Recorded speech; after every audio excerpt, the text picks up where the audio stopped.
پچھلے 4-5 سال سے ایل او سی کے اوپر لائن آف کنٹرول کے اوپر ریلیٹیو پیس رہا ہے، اسکرمشز کم ہوئے ہیں، کراس بارڈر فائرنگ کم ہوئی ہے، جس کے بعد یہ اینٹیسپیٹ کیا جا رہا تھا کہ شاید اب بارڈر کے اوپر یا کائنیٹک طریقہ کار کی اگر ہم بات کریں، ویسے تو ڈپلومیٹک بوائیکاٹ رہتا ہی ہے کیونکہ کرکٹ ٹیم ہندوستان کی یہاں نہیں آتی، آپس میں انگیجمنٹ نہیں ہوتی، پیپل ٹو پیپل کانٹیکٹ نہیں ہوتا اور ویزاز آسانی سے نہیں ملتے، لیکن ایک ریلیف ریسنٹ ایئرز میں یہ رہا کہ ملیٹیرلی ایک دوسرے کے خلاف ایکشن نہیں ہوئے بارڈر کے اوپر، لیکن اب لگتا ہے کہ یہ خطرہ دوبارہ سے لوم کرنا شروع ہو چکا ہے، اور اس کی وجہ یہ ہے کہ ایک بہت ہی انفارچونیٹ اور ایک بہت ہی کنڈیمیبل انسیڈنٹ ہوا 22 اپریل 2025 کو، آج سے ایک روز پہلے، جہاں پر 40 ٹورسٹ کا ایک گروپ جاتا ہے، اور یہ علاقہ تھا بیسرن میڈوز کا، جہاں جس کو پہلگام بھی کہتے ہیں، اننت ناگ کا علاقہ ہے، کشمیر میں یہ فال کرتا ہے، انڈین سائیڈ آف کشمیر، جس کو سوئٹزرلینڈ بھی کہا جاتا ہے، اس کی وجہ ہے کہ سینک لوکیشنز ہیں، اور اسپیسیفکلی یہ وہ ویلی ہے جہاں بہت سی بالی ووڈ فلمز بھی شوٹ ہو چکی ہیں، that's why it's very attractive for the tourist to be there. اور یہ ٹورسٹ جو وہاں پر موجود تھے، یہ جب ان میڈوز کے اندر کیمپ کر رہے تھے کچھ لوگ اور وہاں پر سٹے کر رہے تھے، ان میں سے یہ 40 لوگوں کا جو گروپ تھا، اچانک سے جو ووڈز تھیں اس کے آس پاس، وہاں سے یہ جو ملیٹنٹس تھے یہ شو اپ کرتے ہیں اور یہ آئیڈینٹی چیک کرتے ہیں۔ یہ وہی طریقہ کار ہے جو پاکستان میں بلوچستان میں ہوا کرتا ہے، جہاں بی ایل اے کا جو ٹیررزم ہے اس میں پہلے آئیڈینٹیفائی کیا جاتا ہے اور اس کے بعد میں ٹارگٹ کیا جاتا ہے کہ کس ایریا سے ان کا تعلق ہے، ایتھنیسٹی ان کی کیا ہے۔ تو رپورٹڈلی جو وکٹمز کی فیملیز تھیں وہ یہ بتاتی ہیں کہ پہلے پوچھا گیا کہ آپ ہندو ہیں یا مسلمان ہیں، اس کے علاوہ تمام خواتین کو اور بچوں کو چھوڑ دیا گیا، لیکن مردوں کو ٹارگٹ کیا گیا۔ اور ہوتا کیا ہے کہ اب تک کی جو رپورٹس ہیں وہ یہ بتاتی ہیں کہ 4 سے 6 ملیٹنٹس موجود تھے جو وہاں پر موٹر سائیکلز پر آ گئے۔ یہ آپ دیکھیے نا پہلے کہ اس طرح کی ٹورسٹ سائٹ پہ پروٹیکشن کی کیا صورتحال تھی، اور انڈین میڈیا یہ کلیم کر رہا ہے، دا ہندو کی طرف سے کلیم کیا گیا، انڈین ایکسپریس کی طرف سے کلیم کیا گیا، ٹی وی چینلز یہ کلیم کر رہے ہیں کہ ان میں سے جو اٹیکرز تھے 2 کی جو اوریجن تھی وہ پاکستانی تھی، 2 کی جو تھی وہ کشمیری تھی، لیکن یہ بالکل انکنفرم رپورٹس ہیں، ان پہ ابھی تک انڈین گورنمنٹ کے اسپوکس پرسن کی طرف سے کچھ نہیں کہا گیا، میڈیا لیڈ لے رہا ہے اس میں۔ اس کے ساتھ ساتھ یہ ایریا کا بڑا مسئلہ اس کی ریموٹنس تھا، یہ وہی مسئلہ ہے جو پاکستان میں جعفر ایکسپریس جو ٹرین ابھی ریسنٹلی بی ایل اے نے بمبارڈ کی، وہاں تک پہنچنا ہی مشکل ہو گیا کہ انٹرنیٹ فیسلٹی اس طرح سے موجود نہیں تھی، روڈز اس طرح سے صاف نہیں تھے کہ جلدی سے ریسکیو کیا جا سکے۔ اب یہ جو پہلگام کا ایریا تھا، جو ویلی تھی، یہاں پر ایکسیس صرف بائی فٹ یعنی کہ ہائیک کر کے آپ جا سکتے ہیں، پیدل چل کے، یا اس کے علاوہ ہارسز کے اوپر جو گھوڑے وہاں پر چل رہے ہوتے ہیں، لوگ ان کا سہارا لے کر پہنچ جاتے ہیں جو چلنا پسند نہیں کرتے، لیکن روڈ ایکسیس نہیں تھی، اسی لیے ریسکیو میں اتنی مشکلات آئیں کہ اب تک جو بتایا جا رہا ہے 26 سے 28 لوگوں کو ٹارگٹ کر کے مارا گیا ہے، ان کی وہاں سے لاشوں کو اٹھانے کے لیے، اور شروع میں جو لوگ زخمی تھے جن کے بارے میں کلیم کیا جا رہا ہے 17 سے 20 لوگ زخمی ہوئے، ان کو گھوڑوں پر لوگ لے کر آئے ریسکیو کرنے کے لیے کیونکہ ایکسیس نہیں تھی اس طرح سے۔ تو اتنی ہارٹ بریکنگ سٹوریز ہیں اس میں۔ ایک امیج بھی انٹرنیٹ پہ سرکولیٹ کر رہا ہے جس میں ایک خاتون جو کہ 1 سے 2 ہفتے پہلے ایک کپل کی شادی ہوتی ہے، اور انڈین نیوی کا آفیسر تھا اس کا ہسبینڈ، اور اسے پوچھا گیا، اس کی اوریجن پوچھی گئی، ساتھ ساتھ ریلیجن پوچھا گیا، رپورٹڈلی اکارڈنگ ٹو دا میڈیا، اور پھر اس کو ٹارگٹ کیا۔ اس خاتون نے کہا کہ آپ مجھے بھی مار دیجیے، اس کے بعد مجھے زندہ رہنے کا کوئی پوائنٹ نظر نہیں آتا۔ انہوں نے کہا no you go and tell Modi, کہ آپ جا کے اپنی حکومت کو بتائیں کہ ہم نے یہ کیا ہے۔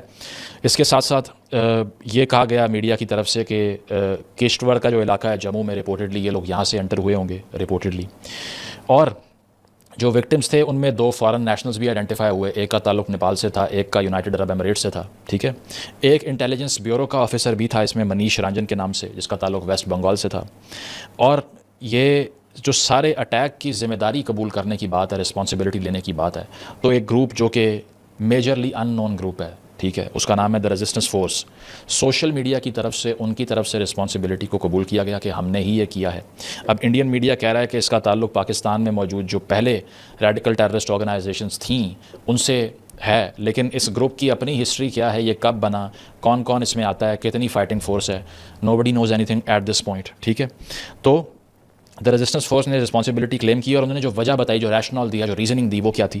وہ یہ تھی، انہوں نے یہ کہا کہ آپ ڈیموگرافکس کو چینج کر رہے ہیں، آرٹیکل 370 کے بعد یہاں سیٹلمنٹس ہو رہی ہیں۔ انہوں نے یہ کہا کہ 85,000 آؤٹ سائڈرز کو یہاں پر لایا گیا ہے، اور اس ڈیموگرافک چینج کے خلاف ہم نے یہ ایکٹ کیا ہے، ٹھیک ہے۔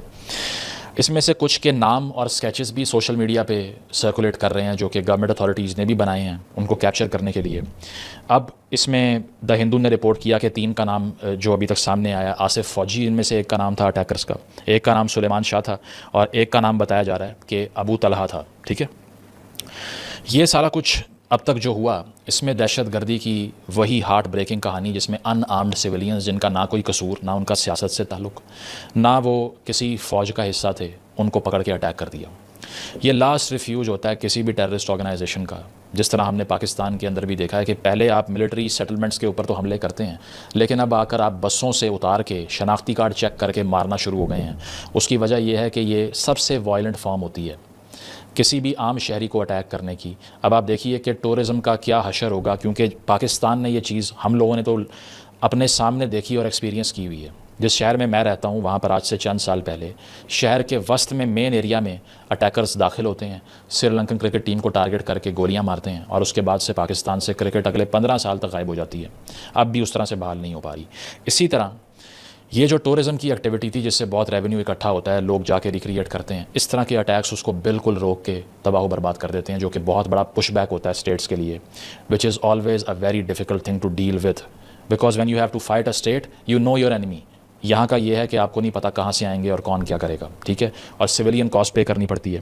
پاکستان کے جہاں تک رسپانس کی ہم بات کریں تو اب تک اگر میں فارن آفس کے رسپانس کی بات کروں، انہوں نے سمپتھائز کیا وکٹمز کے ساتھ، انہوں نے یہ کہا کہ ہم اسے کنڈیم کرتے ہیں، اور ساتھ ساتھ اس دہشت گردی کو ڈیناؤنس کیا، ٹھیک ہے، لیکن اس کے ساتھ ساتھ یہ بھی کہا گیا کہ جو انڈیا کے اندر میڈیا لینڈسکیپ کے اوپر سپن دی جا رہی ہے کہ پاکستان نے یہ کیا ہے، اس کو ہم کنڈیم کرتے ہیں، ایسا کچھ بھی نہیں ہے، کیٹیگوریکلی ڈینائی کیا۔ پاکستان کے ڈیفنس منسٹر خواجہ آصف نے یہ کہا کہ ڈو ناٹ بلیم اس، ہمارا اس اٹیک سے کوئی تعلق نہیں ہے۔ اب یہ اس اٹیک کی رسپانسبلٹی ہم پر بالکل عائد نہیں ہوتی، اور اگر ریشنلی آپ دیکھیں کہ اس طرح کا اٹیک ہوتا ہے اور اس کے بعد میں فلیئر اپ ہو جاتے ہیں جذبات دو نیوکلیئر نیشنز کے درمیان، تو پاسبلٹیز کیا ہو سکتی ہیں یہ تو میں آپ کو بعد میں بتاؤں گا۔ لیکن سب سے بڑا سوالیہ نشان یہاں پر جو ہمیشہ شہریوں کو اپنی ریاست سے سوال کرنا چاہیے، پاکستان میں ہمیں پوچھنا چاہیے جب بھی کوئی اٹیک ہو اور ہمارے منسٹر ٹی وی پر آ کر کہتے ہیں یہ اس نے کر دیا، یہ انڈیا نے کروا دیا، یہ اس نے کر دیا، اور اس کے علاوہ اس میں را ملوث ہے۔ اسی طرح اگر ہندوستان میں بیٹھ کے اگر کوئی یہ کہہ دے کہ اس میں ISI ملوث ہے، اس میں پاکستان ملوث ہے، ایک سٹیزن کا پہلا رول یہ ہونا چاہیے کہ وہ اپنی اتھارٹیز سے سوال کرے کہ بھائی آپ کس بات کے پیسے لے رہے ہو، آپ جو ہمارے ٹیکسز سے تنخواہیں لیتے ہو اس کے بدلے میں آپ نے کیوں سیکیورٹی فراہم نہیں کی؟ آپ جو اتنے بڑے انٹیلیجنس بجٹس لے کر بیٹھے ہوئے ہیں کیوں فیل ہو جاتے ہیں بار بار؟ پاکستان سائڈ پہ کیوں فیل ہوتے ہیں، وہاں کیوں فیل ہوتے ہیں انڈیا میں؟ اب آپ یہ دیکھیے کہ ایک ٹورسٹ ویلی میں 2000 ٹورسٹ موجود ہے اور سیکیورٹی ہے ہی نہیں۔ یہ اس ویلی کا ذکر ہو رہا ہے جہاں 5 سے 7 لاکھ ٹروپس کی ڈپلائمنٹ انشور کی گئی ہے، 7 لاکھ کے قریب ٹروپس موجود ہوں، لیکن ایک ویلی کے اندر ایک سیکیورٹی کا بندہ موجود نہ ہو 2000 ٹورسٹ کے لیے۔ دس از اے بگ فیلئر۔ کیا اس کا سوال نہیں ہونا چاہیے؟ اتھارٹیز سے بالکل ہونا چاہیے، ٹھیک ہے۔ باقی ساری پالیٹکس، باقی ساری بلیم گیم، اور اس کے علاوہ باقی ڈپلومیٹک جو ایک دوسرے کے خلاف اٹیکس کرنے ہوتے ہیں وہ بعد میں سیل تھرو کریں گے نا۔ پہلے تو ہمیں یہ پوچھنا چاہیے کہ اچھا اگر کسی نے فنڈ کیا، اگر کسی نے بھیجا، تو پھر وہ ایگزیکیوٹ کیسے ہو گیا؟ مائنڈ یو یہ فدائین کا اٹیک نہیں تھا جس میں کوئی آتا ہے اپنے آپ کو اڑا لیتا ہے، اس کا تو حل ہی کوئی نہیں ہے نا۔ موٹر سائیکلز پر آتے ہیں، حملہ کر کے غائب ہو جاتے ہیں، پکڑا کوئی بھی نہیں جاتا۔ اسی طرح آپ دیکھ لیجئے کہ پلوامہ کے اندر جو ہوا تھا اس وقت بھی جو اتنا زیادہ ایمیونیشن وہاں پر کیسے پہنچ گیا، کس نے انٹیلیجنس رپورٹس دے دیں، نوبڈی نوز۔ سو انڈین میڈیا کے اندر بھی یہ آرگومنٹ کیا جا رہا ہے کہ اتنا بڑا انٹیلیجنس فیلئر کیوں ہوا۔ پاکستان کے اندر میں نے بذات خود ہی ایکسپیرینس کیا ہوا ہے۔ 2012 میں سوات گیا جہاں پر طالبان کے خلاف ریسنٹلی آپریشن ہوا تھا، 2014 میں گلگت گیا، وہاں چلاس میں ایک اٹیک ہوا تھا ان دنوں میں۔ تو ہماری بس آگے ہوا کرتی تھی اور ایک کانوائے بنتا تھا فوج کا، پیچھے بھی فوج کی گاڑی اور آگے بھی، بیکاز ہائی الرٹ تھا کہ یہ ایریا کمپلیٹلی ابھی سیف نہیں ہے۔ آج کل ایسا نہیں ہے، آج کل یہاں پر یہ سب نہیں ہوتا، میں 10-15 سال پہلے کی بات بتا رہا ہوں۔ سو دے نیو کہ یہاں اٹیکس ہو سکتے ہیں۔ اسی طرح ہمیشہ ٹورزم ایڈوائزری ہوتی ہے۔ پاکستان میں کچھ عرصہ پہلے چترال میں یہ ایڈوائزری آئی ہوئی تھی کہ ابھی یہاں پر خطرہ ہے، کیونکہ وہاں کچھ پوسٹیں وہاں پر طالبان آ گئے، انہوں نے دوبارہ سے ریسرفیس کر لیا۔ اسی طرح گلگت کے کچھ ایریاز کے اندر یہ ایڈوائزریز آتی رہتی ہیں، اور اسی طرح کشمیر میں جو پاکستان سائڈ آف کشمیر ہے، میں یہاں پر بھی جب وزٹ کرتا ہوں تو جن دنوں کراس بارڈر اسکرمشز ہو رہے تھے تب بھی ایڈوائزریز موجود ہوتی تھیں۔ یہاں پر ایک ایسی ویلی جہاں پہ اتنے بڑے نمبر میں ٹورسٹ آ رہا ہے، کوئی ایڈوائزری موجود ہی نہیں۔ ادروائز سینسٹیو ایریاز میں لوگ خود نہیں جاتے۔ تو انٹیلیجنس فیلئر تو بہت بڑا تھا، اس میں کوئی دو رائے نہیں ہے۔ اور پھر اس کی ہسٹری سن لیجئے کہ ہندوستان میں ایسے اٹیک ویسے کافی عرصے کے بعد ہوئے ہیں۔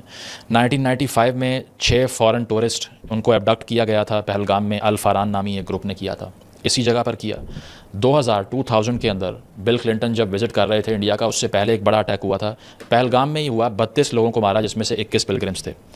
اور پلگرمیج کا یہ روٹ بھی ہے، اس کی وجہ یہ ہے کہ جو امرناتھ یاترا ہوتی ہے جو کہ 3 جولائی سے شروع ہوتی ہے ہر سال، جو کہ اب شروع ہونے والی ہے، تو اکثر جو پلگرمز یہاں سے گزرتے ہیں ان کو ایبڈکٹ کر کے اٹیک کیا جاتا تھا ہندو ایتھنیسٹی کے. اور اس بار اس سے مختلف یہ ہے کہ پلگرمز ٹارگٹ نہیں ہوئے، ٹورسٹ ٹارگٹ ہوئے ہیں، لیکن انہوں نے ایتھنک آئیڈینٹی پہلے انشور کی ہے. صحیح. تو 2000 میں بھی اٹیک ہوا، 95 میں بھی یہیں پر اٹیک ہوا، 2001 میں 13 ٹورسٹ کو مارا گیا جس میں سے 11 پلگرمز تھے. ٹھیک ہے، یہ بھی پہلگام میں ہوا. 2017 میں 8 لوگوں کو مارا گیا، یہ بھی اننت ناگ میں ہوا. اور اس کے علاوہ جون 2024 میں آخری اٹیک ہوا جس میں 8 پلگرمز کو مارا گیا کاٹھوا کے علاقے میں. لیکن آپ اگر پہلگام کے علاقے کی تاریخ دیکھیں تو 4 اٹیکس پہلے ہو چکے ہیں. How can you leave it be to these barbaric terrorists کہ وہ آ کر جو دل کرے وہ کر کے چلے جائیں؟ تو یہ سوال ضرور ہونا چاہیے. اس کے علاوہ انٹرنیشنل رسپانس کی اگر میں بات کروں تو وہ بھی دنیا بھر کے ڈگنیٹریز کی طرف سے، ڈونلڈ ٹرمپ کی طرف سے اس کو کنڈیم کیا گیا. یہ کہا گیا کہ انڈیا کے ساتھ ہیں دہشت گردی کی اس جنگ میں. اس کے ساتھ ساتھ ولادیمیر پوٹن کی طرف سے کنڈیم کیا گیا. ٹھیک ہے. اور UN سیکرٹری جنرل انٹونیو گٹیرز نے اس کی کنڈمنیشن کی ہے، چائنا نے کنڈمنیشن کی ہے. اور جو اینالسٹ ہیں وہ کیا کہتے ہیں؟ وہ یہ کہتے ہیں کہ پوسٹ آرٹیکل 370 جو کشمیر جس میں یہ نیریٹو انڈیا کے حق میں جا رہا تھا کہ ہم نے پیس اور اسٹیبلٹی مینٹین کر لی اس سارے ایکٹ کے بعد، اس کو ایک بہت بڑا دھچکا پہنچا ہے. الجزیرہ کی طرف سے یہ کہا گیا کہ یہ بلو بیک تھا پیسفل کشمیر نیریٹو کو لے کے. لیکن اس کے ساتھ ساتھ آرٹیکل 370 کے اوپر یہ ایک اٹیک تصور کیا جا رہا ہے کیونکہ یہ سیٹلمنٹس کے اگینسٹ ہے جو وہ ٹیررسٹ آرگنائزیشن کہہ رہی ہے. لیکن باٹم لائن یہی ہے کہ وہ کمیونل مینٹالٹی جو کہ گورا صاحب یہاں پر چھوڑ کر گئے تھے پارٹیشن سے پہلے اور پارٹیشن کے بعد بھی، وہ ختم ہونے کا نام نہیں لے رہی. پاکستان کے اندر بھی یہی کمیونل مینٹالٹی پریویل کرتی دکھائی دیتی ہے، جس میں سویئر ہندو فوبیا، جس کے اندر forced conversions of Hindu girls, under age girls Sindh کے اندر ہوتی ہیں، آج بھی ہو رہی ہیں، میری ویڈیوز میں موجود آپ دیکھ سکتے ہیں. جس میں پاپولر نیریٹو کے اندر بھی ابھی تک یہی بات کی جاتی ہے کہ ہندو نے سازش کی اور 71 میں یہ ہوا تب ہوا. ادھر بھی کمیونل مینٹالٹی کا رزلٹ آپ نے دیکھ لیا کہ کیا ہے.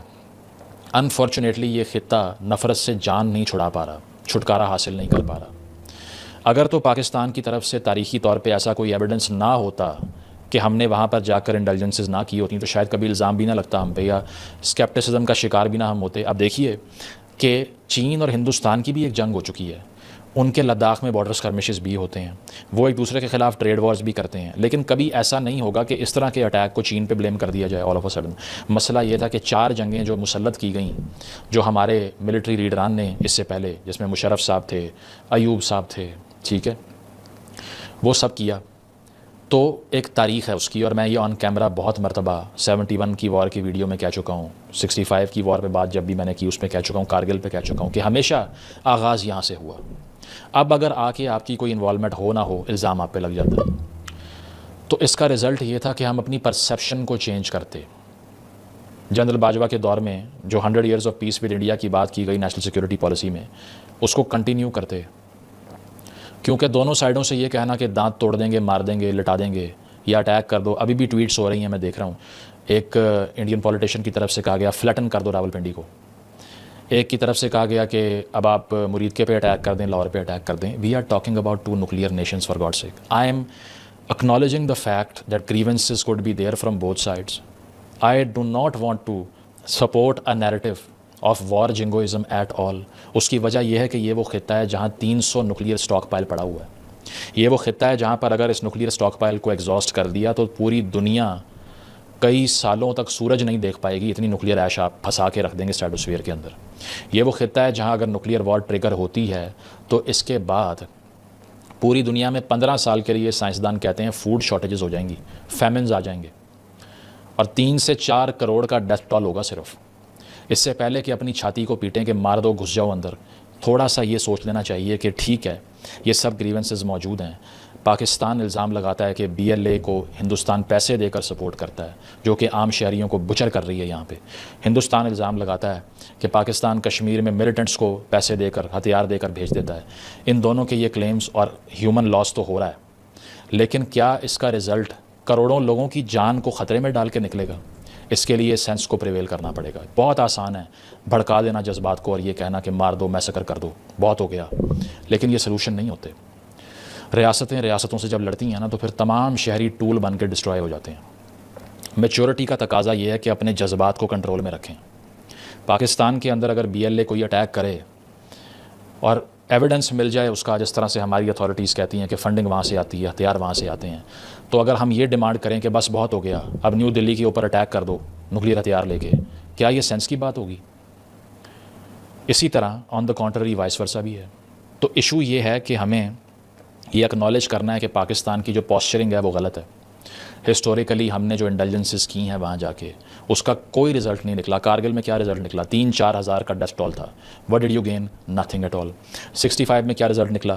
جس پوائنٹ سے آپ نے جنگ شروع کی تھی وہیں آ کر ختم ہو گئی. 1 انچ زمین آپ کو نہیں ملی، ہزاروں پاکستانی مر گئے. ایوب خان کا بیان بھی ہے کہ میں دوبارہ چند کشمیریوں کے لیے کروڑوں پاکستانیوں کی زندگی خطرے میں نہیں ڈالوں گا. ٹھیک ہے. 71 میں کیا ملا آپ کو؟ اس میں یہ ملا کہ آپ کا ایک بازو ویسے ہی الگ ہو گیا ٹوٹ کے 51%. اب وہ بھی آپ سے معافی کا مطالبہ کر رہے ہیں ریسنٹلی جو خبر آئی ہے. اور پاکستان کے ہزاروں جو پرسونلز تھے، آرم فورسز تھیں، ان کا الگ نقصان ہوا. ہزاروں شہریوں کی جان گئی، گین 0. تو ان ایڈونچرز کو جب ہم اکنالج کر کے ایک پیسفل پروجیکشن بنائیں گے نا تو پھر یہ اسکیپٹسزم نہیں ہوگا ہمارے اوپر. FATF کی تلوار کے نیچے رہ کے ایسا کچھ کرنا ہی نہیں چاہیے، نہ کر سکتے ہیں. اینڈ آئی اسیوم کہ نہیں کیا. میں یہ بھی کہوں گا کہ اب تک جب میں یہ ویڈیو ریکارڈ کر رہا ہوں پرائم منسٹر آف پاکستان کی کوئی اسٹیٹمنٹ آن ریکارڈ نہیں ہے، ہونی چاہیے. He should categorically first condemn this. اس کی وجہ یہ ہے کہ کوئی ہندو ہے، کوئی سکھ ہے، کوئی عیسائی ہے. اس کی وجہ کہ کوئی ہندو ہے، کوئی سکھ ہے، کوئی مسیحی ہے، کسی بھی مذہب سے اس کا تعلق ہے، مسلمان ہے، عام شہری کو اس طرح سے ٹیررسٹ آرگنائزیشن مار دے، یہ برداشت نہیں ہونا چاہیے. میں تو دل سے اس کو کنڈیم کروں گا. اس کی وجہ یہ ہے کہ کسی بھی طرح کا کوئی سٹیزن دنیا میں مارا جائے، اگر اس کا قصور کوئی نہ ہو، وہ کسی آرمڈ سائٹ کے کو سپورٹ نہ کرتا ہو، تو پھر آپ اس کو کنڈیم اگر نہ کریں یہ بہت بڑی ہپوکریسی ہوگی آپ کی. تو پاکستان کے پرائم منسٹر کو کنڈیم بھی کرنا چاہیے اور ساتھ ساتھ یہ بھی اسٹیٹ کرنا چاہیے کہ اس کی انڈیپینڈنٹ انویسٹیگیشن کروا لیجئے انٹرنیشنل آربیٹر سے، اور پھر آپ ثابت کر لیجئے کہ اگر ہمارا کوئی اس میں لنک نکلتا ہے then blame us. We should come out of it absolutely clean. Because there is no other option. You cannot afford to do this. And you cannot afford to not clarify this as well. Because اگر یہ narrative spin بہت زیادہ ہو جائے تو پھر اس کے بعد آج کل سوشل میڈیا کا دور ہے، فارورڈس کا دور ہے، ری ٹویٹس کا دور ہے، واٹس ایپ کا دور ہے. تو اس کے بعد میں سینس نہیں رہتی، پھر صرف جنگوئزم ہوتا ہے. تو اس طرف ہو یا اس طرف ہو، یہ دہشت گردی بہت بڑا کرائسس ہے. پاکستان پچھلے سال 2000 شہریوں کی قربانی دے چکا ہے. Second most affected country from terrorism in the global terrorism index last year. اور اس طرف ہندوستان میں کافی عرصے کے بعد ایسا ایک اٹیک ہوا ہے. I show solidarity with the victims and their families as well. اور اس کے ساتھ ساتھ یہ کہ اس کو ختم کرنے کے لیے ہمیں جنگ نہیں، cross border anti terrorism cooperation چاہیے. میں مانتا ہوں کہ پاکستان کی سائڈ کے اوپر اتنا سینس پریویل شاید نہ کرے کہ ہم انگیجمنٹ پہ اتنا ڈیپلی یقین کریں دہشت گردی کو روکنے کے لیے، لیکن اس کے علاوہ سلوشن نہیں ہے. سلوشن یہ نہیں ہے کہ یہ 20-25 لوگ جب مرے یا پاکستان میں BLA نے 50-60 لوگ مارے، اس کے رزلٹ میں ہزاروں کی زندگیاں، لاکھوں کروڑوں کی زندگیاں خطرے میں ڈال دو. یہ سینس کی بات نہیں ہے. ہوش کے ناخن لے لو تھوڑے سے، جو سوشل میڈیا پہ بیٹھ کے جنگوئزم پھیلا رہے ہیں، الٹرا نیشنلزم پھیلا رہے ہیں، کسی بھی سائڈ کا ہو. پاکستان سے میں نے دیکھا ہے بہت سے لوگ اس کو ٹویٹر کے اوپر بیٹھ کے انسینسٹیو ہوئے ہیں اس کو لے کے. تو یہ چیز ہے کہ میرا خیال ہے کہ we have entered in a very dangerous phase. خطرناک فیز ہے یہ، کیونکہ دونوں نیوکلیئر آرم کنٹریز ہیں، کچھ بھی ہو سکتا ہے. اور یہاں بھی رپورٹس ہیں کہ پاکستان کی جو آرم فورسز اور اسٹیٹ ہے وہ ہائی الرٹ پر ہے. میں امید کرتا ہوں کہ کوئی فولی، کوئی بیوقوفی نہ کی جائے کسی بھی سائڈ سے، عام شہریوں کی زندگی خطرے میں نہ ڈالی جائے اور ڈائلاگ سے مسئلہ حل کیا جائے. انٹرنیشنلی نیوٹرل ہو کر اس کی انویسٹیگیشن کروائی جائے. اس کی وجہ یہ ہے کہ یہ خطرہ جس میں اس وقت ہم فیل کر رہے ہیں کہ موجود ہے، یہ بہت ہی گریو اور بہت ہی سیریس ہے. اس کو ختم کرنے کے لیے بات چیت بند نہیں، بات چیت کا جو لنک تھا اس کو بحال کرنا is the only solution. Cross border anti terrorism cooperation is the only solution. War is never the solution. Thank you.